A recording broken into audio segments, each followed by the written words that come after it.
Em que se fala em guerra santa contra os infiéis e em conflito de civilizações, perguntei ao Aga Khan se a tradução popular do seu título, comandante-em-chefe, não causará alguma impressão de atitude bélica. In fact, it actually doesn't correspond to that, and it's a title that has become a name. Yes. But it's only in the last 4 generations that it's become a name. You see. Because we are talking to you as Aga Khan, the 4th Aga Khan. Right. But you have a long history, a long tradition. A long history of succession You of go to Imamate. the Fatimid Empire, you go... Right. There are parts of that history that are like rather controversial. For instance, if we go to Halamut and to the kings of Halamut, I mean, is there anything in the history that you find that should be renewed, that people should understand, or not? Not really. I mean, I think the notion of what Hazrat Ali left in terms of the interpretations of Islam, the interconnections between intellect and faith, these are all dimensions of Shia Islam which are very important. In any hereditary office, there are times in history where it's difficult to know precisely what has happened, whether it's a monarchy or a faith institution. But I don't think that's the issue today. I think the issue today is what the institution is and what it is capable of doing, both for the people who are part of that institution and others. Do you see yourself, sometimes your title is also, I mean, I know that many Ismailis address you as the current Imam. Yes, the Imam of the time. Yes. Do you see yourself as a secular leader or a spiritual leader, or both?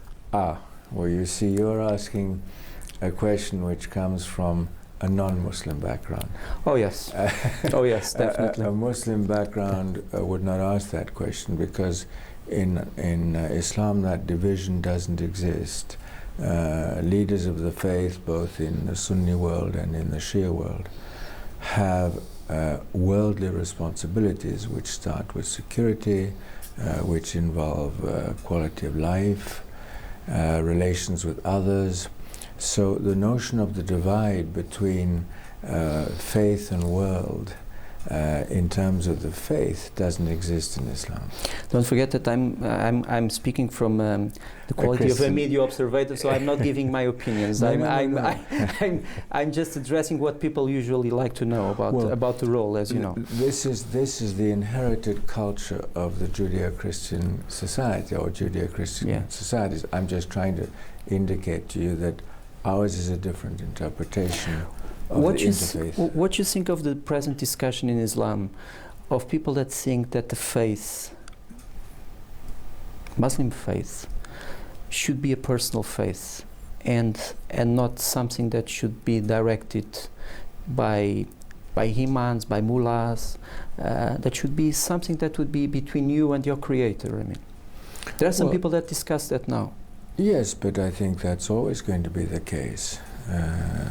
Every individual is expected to use his intellect, his knowledge, to help him understand his faith. At least that is the way we interpret the faith. So I don't see a conflict of any sort whatsoever. Obviously, you can get back to the question of interpretation of the Quran, interpretation of the Sunnah, interpretation of the Hadith, but that is as diversified in Islam as it is in the Christian world. In fact, there's probably more diversity in what we call the Ummah, which is the community of Muslims worldwide. I was in Cairo recently, and for instance, your network of institutions in Egypt is amazing. I mean, from basic to higher in this. Is part of this also present when you celebrate agreements with the Catholic University in Portugal? Yes. What we're trying to do is to harness knowledge, because we are living in a knowledge society today more than ever before. There is more knowledge available to society than in human history, I think. And the question is how we harness that knowledge to development processes in poorer countries. And so higher education, particularly institutions that have good research, are critical for us. In addition to which, we are very, very eager to develop what I would call a cosmopolitan ethic. That notion of cosmopolitan ethic in our view, is critical for the future in most of the countries where we're working. And that goes across faith organizations and others. As you know, let's not avoid, we're talking about the things where no one has anything to say, I mean. But there are also thorny issues, as you know. If I go, for instance, today to Tehran, and if I ask some religious leaders or political leaders about you, they would say you are an heretic. I've never heard that from the Iranians. On the contrary, we have talked to the Iranians for many, many years. Or the community practices its faith in an open manner with the support of the Iranian government. So, yes, there are differences between 12 Shia and 7 Shia. Yes. But that's the difference. It's not specifically from 12 Shia to the Ismailis. It's 12 Shia to all the 7 Shia. Tell me one thing. When you talk about the present state of affairs, you travel a lot, you talk to all kinds of people. Are you worried with the so-called clash of civilizations scenario? And do you think you could do something to contradict that scenario? I'm very worried. I don't think since 1957 I have been ever as worried as I am today. I think we are in a genuinely very, very serious situation indeed. And I don't think it's a clash of civilizations. I think it's a clash of ignorance. I think many of the decisions that have been taken would not have been taken if there had been better understanding in various parts of the world about the differences which exist and what would be the consequences of actions, because it's the inability to predict the outcomes which is causing the problem at the present time. And that's why I say it's a conflict of ignorance. Excuse me, because when we talk to Muslim leaders, Christian leaders, Jewish leaders, they all recognize they are part in some way of the same civilization or inheritance. I mean, they have a book, they have a revealed religion. The core values are more or less the same. They are monotheistic. I mean, they have more or less the same. No one wants to kill. Thou shall not kill should be like but still these three religions that look like sisters are seen as enemies. What is happening?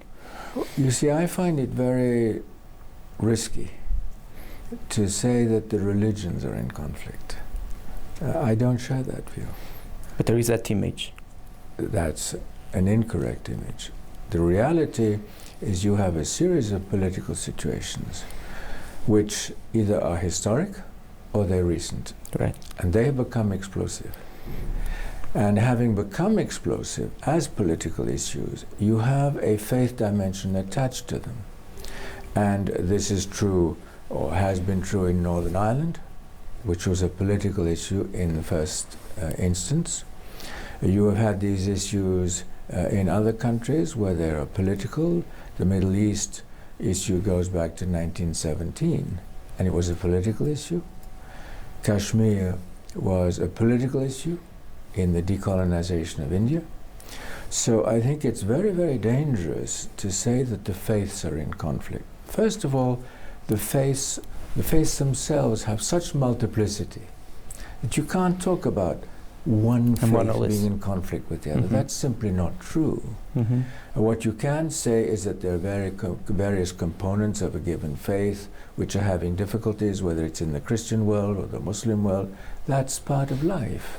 But that you should claim that the faiths, that the essence of the faiths are in conflict, I would not accept that. As a spiritual leader, do you think that the world, with all the technological advances that you are also promoting, is getting clever and more smart, or becoming more stupid?